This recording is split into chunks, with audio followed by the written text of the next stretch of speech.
Da, griješio si. Možda i više puta nego što to želiš sebi priznati.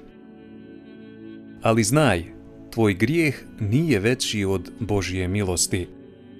Čovjek koji se želi vratiti vjeri nije izgubljen čovjek. Konačno budan znači ne živjeti zarobljen u onome što je prošlo. Šta ako te ne koči budućnost, nego ono što ne možeš pustiti? Grijesi, zavist, riječi koje si rekao, stvari koje si mogao drugačije i stalno se vraćaš na isto. Šta bi bilo da sam? Ali prošlost ne postoji da te uništi, postoji da te nauči.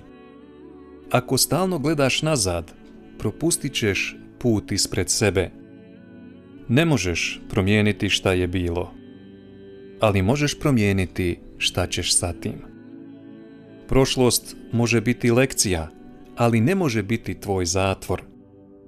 Allah nije zatvorio vrata pokajanja. Još nije kasno. Imaj to na umu. Nisi sam, nikada nisi ni bio.